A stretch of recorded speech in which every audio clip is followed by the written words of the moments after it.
Buenos días. Mi grupo está conformado por Alessandra Garcés, Angie Hernández, Paula Campos, Paula Medina y Valentina Fontecha. Hoy le vamos a exponer sobre las emociones. Hola, mi nombre es Paula Campos y les explicaré qué son las emociones. Son estados afectivos que vivimos diariamente. Se podría decir que son reacciones subjetivas que nos da el ambiente y que vienen de la mano de diferentes razones orgánicas, fisiológicas y endocrinas, de origen connatural. Las diferentes experiencias vividas nos juegan un papel importante a la hora de sacar a la luz una emoción. Las emociones normalmente son pasajeras, pero más adelante mis compañeras les contarán cuáles son las principales emociones. Como ya hemos podido ver, cada persona puede experimentar una emoción de diferente manera. Todas no actuamos de la misma manera en cuanto a las emociones. En base obviamente a nuestras experiencias a medida del tiempo, porque esto nos permite adaptarnos en sociedad. A medida que pasa el tiempo, nosotros vamos adaptando nuestras aptitudes hacia las emociones para poder encajar de alguna u otra manera en la sociedad. Charles Darwin observó cómo los animales, especialmente los primates, tenían un extenso repertorio de emociones. Esta manera de expresar las emociones tenían una función social, pues colaboraban en la supervivencia de la especie. Tienen por tanto una función adaptativa, como lo había dicho anteriormente. Existen 6 tipos de emociones. El primero es el miedo, anticipación de una amenaza o peligro que produce ansiedad. El segundo es la sorpresa. Sobresalto, asombro, desconcierto, es muy transitoria. Puede dar una aproximación cognitiva para saber qué pasa. El tercero es asco o aversión. Disgusto, asco, solemos alejarnos del objeto que nos produce aversión. El cuarto es la ira, que es la rabia, el enojo, el resentimiento y la furia.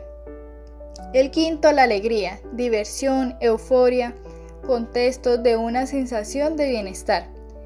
Y por último es la tristeza, que es la pena, soledad y pesimismo. De manera sucesiva a los 6 tipos de emociones podemos encontrar las diferentes funciones de estas emociones. El miedo. Con el miedo tendemos hacia la protección. La sorpresa nos ayuda a orientarnos frente a una nueva situación. El asco o aversión nos produce rechazo hacia aquello que tenemos delante, de modo que el organismo puede que lo rechace o puede que le haga daño. La ira induce hacia un tipo de destrucción, sea hacia sí mismo o sea hacia el contexto en el que se encuentra. La alegría nos induce hacia la reproducción, es decir, deseamos reproducir aquello que sucede que nos hace sentir bien. Es como la reproducción de esta dicha alegría. La tristeza nos motiva hacia una nueva reintegración personal o también nos desmotiva hacia la misma. Emocional. De la misma manera que se reconoce el coeficiente intelectual, también se puede reconocer la inteligencia emocional. Esta trata de conectar las emociones con uno mismo, es decir, que siente, puede verse a sí mismo y a los demás de forma positiva y objetiva, de forma que la inteligencia emocional es la capacidad de interactuar con el mundo de manera receptiva y adecuada. Algunas características básicas de una persona que posee inteligencia emocional son las siguientes: posee suficiente grado de autoestima, es una persona positiva, sabe dar y recibir, es una persona que posee gran empatía, es decir, entiende los sentimientos de los otros, reconoce también sus propios sentimientos y no los desestima, es capaz de expresar los sentimientos tanto positivos como negativos, es capaz de controlar dichos sentimientos, es una persona que mantiene gran motivación, ilusión e interés conforme a su contexto o situación en la que se encuentre, tiene variedad de valores alternativos. Como tal, es una persona que mantiene un equilibrio entre lo que exige y también la tolerancia que da. Es decir, la inteligencia emocional es el conjunto de habilidades que sirven para expresar y controlar los sentimientos de manera más adecuada en el terreno tanto personal como social. Muy bien, Continuaremos con los trastornos emocionales o patologías de las emociones. ¿Pero qué son los trastornos emocionales y cómo podemos detectarlo? Pues a lo largo de las últimas décadas, este tipo de afectaciones han sido incluidas y representadas en el Manual de Diagnóstico de Trastornos Mentales, o más conocido como DSM. A continuación vamos a nombrar 3 de los trastornos emocionales más comunes. El primero de ellos es el trastorno depresivo mayor, el cual es uno de los trastornos del estado de ánimo más reconocibles y que requiere de una intervención psicológica y psiquiátrica en la mayoría de los casos. Para ser diagnosticado con depresión mayor, el profesional de la salud deberá percibir por lo menos 5 de los siguientes síntomas y por un periodo mínimo de 2 semanas. El primer síntoma es el estado depresivo o ánimo bajo durante la mayor parte de la jornada. También se encuentra el interés e incapacidad para sentir placer en todas o casi todas las facetas diarias del individuo.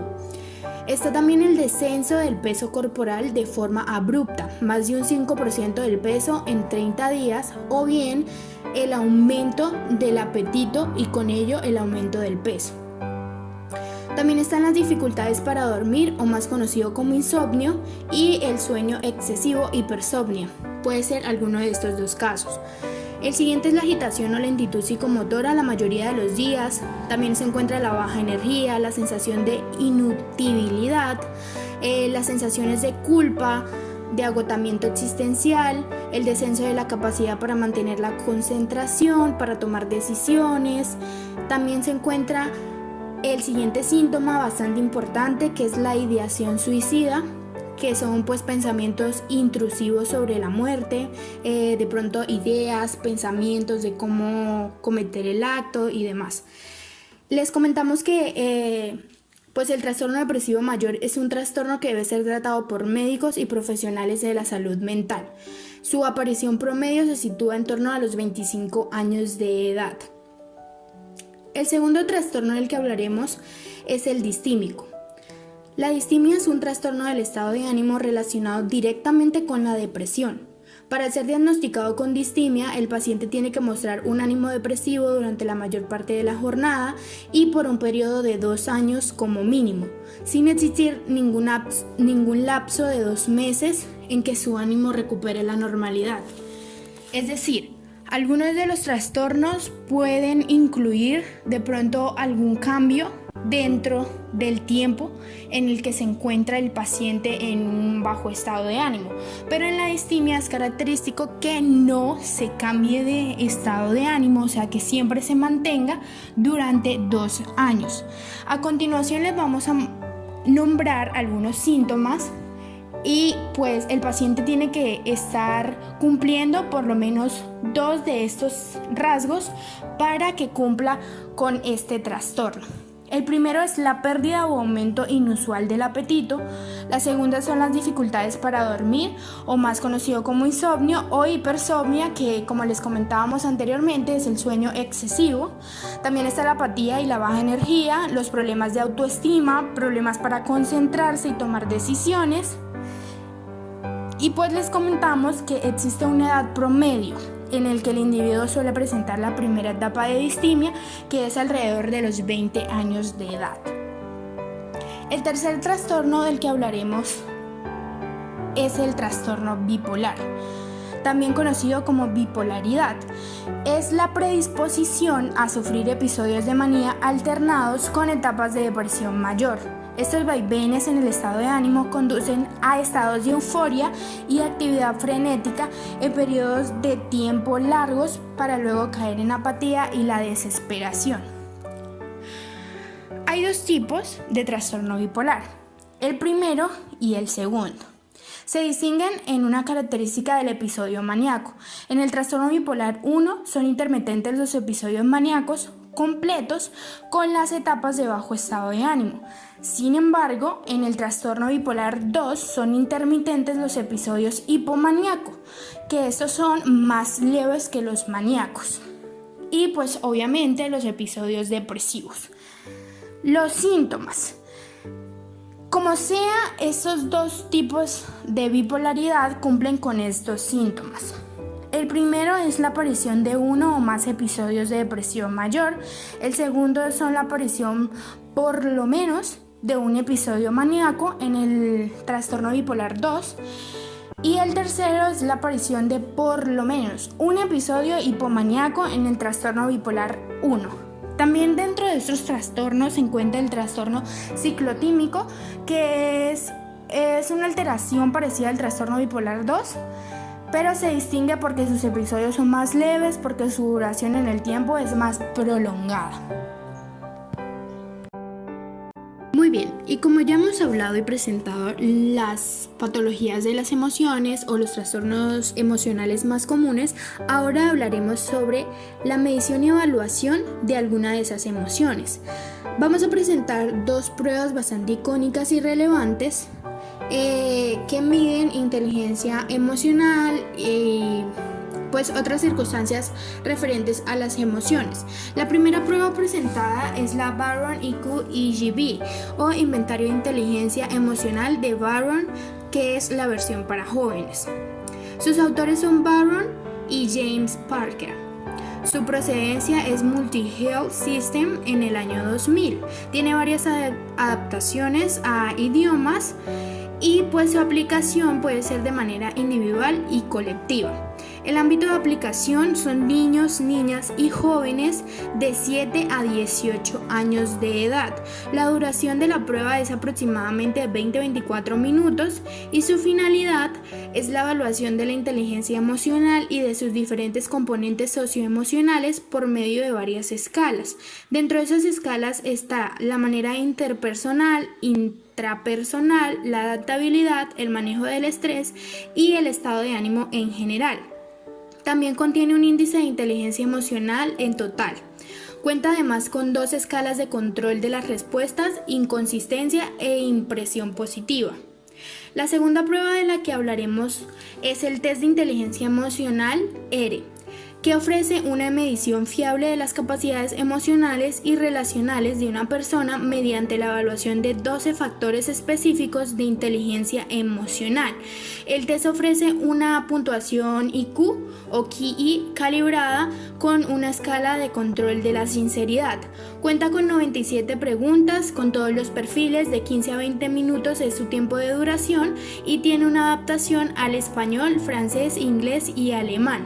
Sus objetivos son la selección de personal, el coaching y asesoramiento de mandatos directivos y la movilidad interna y desarrollo, es decir, esa prueba se aplica en oficinas o en trabajos que la requieren.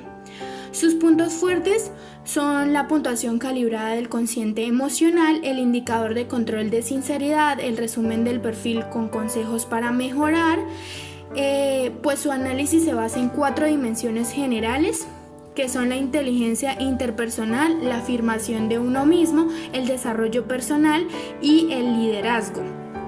El análisis cuenta con 12 factores: la adaptabilidad, la autorregulación, la facilidad para relacionarse, la automotivación, meditación e influencia, el autoestima, la capacidad de reponerse, la empatía, la asertividad, la expresión emocional y el optimismo. El manejo de las emociones es bastante difícil, ¿verdad? Se nos complica bastante tener una inteligencia emocional robusta, ¿cierto? Es por ello que debemos crear una inteligencia emocional bastante robusta para que no sea manipulable por el contexto, por el exterior o por algunas personas con intenciones de pronto malas. Es por ello que en esta exposición les otorgamos un link en el cual les pedimos que ingresen, que observen este video con bastante conciencia y con una crítica activa. Al finalizar este video vamos a continuar con un pequeño encuentro en el cual les pedimos que participen y nos otorguen sus opiniones sobre este video. Por favor, sean felices y controlen sus emociones. Gracias por escucharnos.